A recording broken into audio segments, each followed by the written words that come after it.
Hey there, how's it going? Really good to see you again. Now, as you all know, there's all this COVID-19 stuff going on all around the world, and there's messages left, right and centre everywhere reminding you to be safe and to look after yourself and keep physical distancing, keep social connections with people, making sure you're eating properly, you're not spreading disease, don't go out partying, all this sort of stuff. That message is huge and widely spread. But there's another safety message you need to hear as well. Stick around and I'll tell you all about it.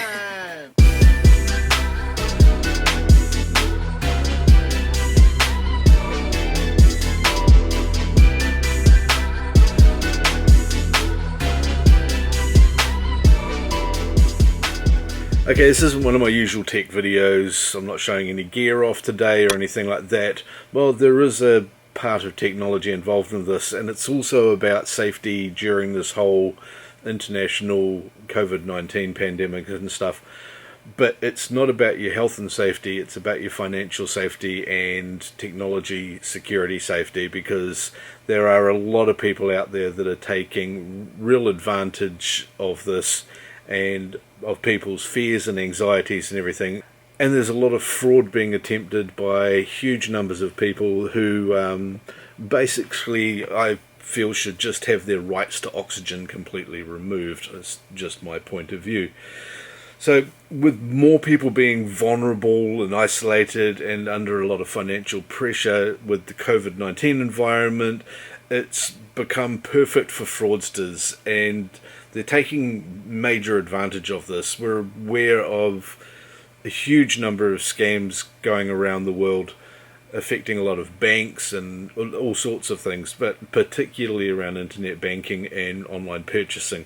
Right now, fraudsters are making a lot of cold call phone calls to people and sending out automated voicemails saying that they are from a credit card company or a bank, and it's usually about some sort of unusual transaction on the call recipient's card. This is something to play into people's anxiety.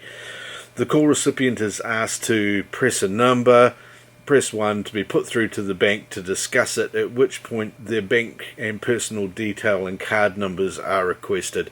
These should never be requested online from your bank. This is anywhere in the world. A bank won't ask for these details online. If they're calling you, they've already got them. Fraudsters are impersonating well-known organisations like banks and government agencies, and they're sending emails and text messages with attachments or links that claim to be COVID-19 related. Instead, these emails actually contain malicious software, and be very careful with opening anything like this. Don't open anything with a zip file or an exe attachment or a batch or a CMD file or anything like that. Just be really, really cautious. If you're not sure whether it's safe, ask a 10-year-old in your house to have a look. They will know. There are also a lot of fake sales of things like face masks and vaccines, people purporting to sell them. You give them your money and nothing ever arrives in the shipment. This is happening all the time. Be very, very careful. If you're going to be buying these things online, do it from a reputed seller who's got a good reputation. Always check their reviews, and this is anything that you're buying online anytime anyway, but right at the moment there are a lot of people trying to be really clever, and they're just they're despicable people. And just be very, very careful. And if the price looks too good to be true on something, it probably is. There's a lot of cheap face masks and stuff out there that are legit. Just have a look at the buyer's reputation. Make sure it's make sure it's from a site that you trust, like eBay or Amazon or AliExpress or something like that. Don't go from somewhere that you don't know thoroughly. Be particularly careful of some of the ads that you can see on social media sites like Facebook and Instagram, that sort of thing. There's people are buying advertising space. The social media platforms shut them down when they find them, but a lot of these ads are being purchased and sent out in an automated way, and they get hundreds of thousands of click-throughs before the social media companies can catch them. They're doing their best, but there's also a lot of fake advertising for investment opportunities and job roles that people are offering out of COVID-19, and you just need to be really, really cautious when you're looking at these things as well. Sometimes you'll look at these job opportunities and they'll need you to put some money up front, or an investment that's asking you to front some cash for something like this. It's always dubious, but the reason they're doing it is they're people that are actually desperate and anxious and going for these things, saying that we can secure your job, but you need to put a deposit towards a uniform or something like that.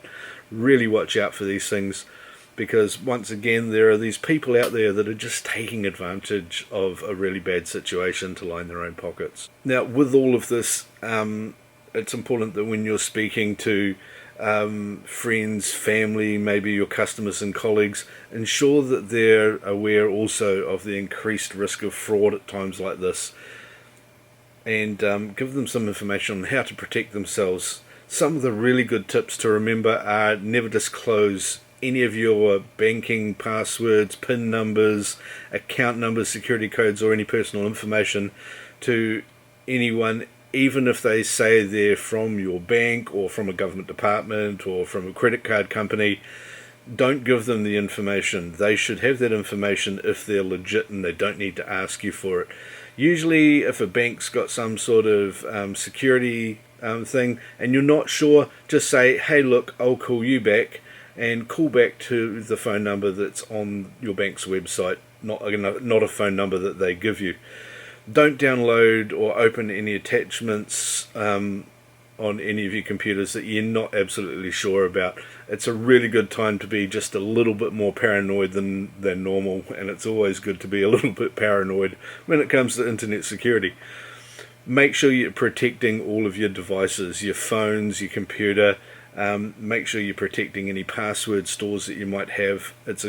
Keep strong passwords, not easy to guess things. It's a good time to go and change some of those passwords that you use for just about everything. We've all got those throwaway ones. It's a bad idea. Make sure it's a strong password. A really good way to create a strong password is to use a pneumatic. So you might say, come up with a sentence and use the letters in that sentence to remember. That way it's not a word that you're going to have in the dictionary. So a sentence might be, this is my password, it's a really good one, and you could have a capital T for this, IS, my password, and a really good one, and an exclamation mark or something like that. Replace an at symbol for the word at, that kind of thing. Use a pneumatic like that so that you've got something you can remember, you've got that sentence, but it's not a word that somebody's able to find in the dictionary or guess. That's a really good way to create a good strong password. Also, stay vigilant when anyone contacts you out of the blue, especially with unusual or urgent requests. A good policy is to take some information, get a name from them, get them to give you some information, and then independently find out a correct number to call them back on and verify that number. If you believe that you have been a little bit slack, so you got a phone call before you've had your coffee, and you might be a victim of some of this sort of fraud, or if you've given away some information or a password or typed a PIN number in somewhere and then thought, yeah, maybe I shouldn't have done that, then call your country's fraud helpline, or your bank's fraud line, or your credit card company, whatever it is that you think you might be compromised on. Change your passwords, give them a call and let them know. They can see if there are any dodgy transactions straight away, that sort of thing. Let somebody know straight away, find out and verify it. And finally, go to your country's government website and do a search on internet fraud. Most countries, if not all countries, have a really good catalogue and alert system for online fraud things that are happening at the moment and things you should watch out for. And just generically on the internet, you can just Google for current fraud. I'll try and put some links down below as I find them. I'll keep that updated. I just wanted to let you guys know about this. There's one in particular in New Zealand at the moment. If you're in New Zealand and you're getting calls about having your motor vehicle registered, that at the moment is being hit by fraud. Look at the land transport site and have a look at their fraud notice that they've got on there. Be very careful with any emails or phone calls that you're getting about vehicle registration. there are people taking credit card numbers for that and using those credit card numbers or getting you to make a payment to an incorrect place, and that's happening right now. So that's just one example. It's being dealt with, it's been found, and they're just putting out the word for you guys to be a little bit more careful. So spread this around, make sure people are being extra vigilant in your community and your family and your colleagues and your workmate and your friends and things like that, because now's the time where people are feeling isolated, a bit anxious, they might be panicky when they get one of these phone calls, and it's very easy to slip up. A lot of people do it, and people slip up and give away this information all the time. And if you do get caught out, tell somebody as soon as you can. Don't feel embarrassed about it. Do what you can. You might help catch one of these guys. Anyway, that's all for this video. It's just a really quick one for tonight. I just wanted to get that out there because it's really important and people need to know about it. Okay, I'm going to get back into doing something else techie tomorrow, so do subscribe. Don't forget to click on this button down here and watch these two videos up here because they're cool, and I will see you tomorrow. Bye.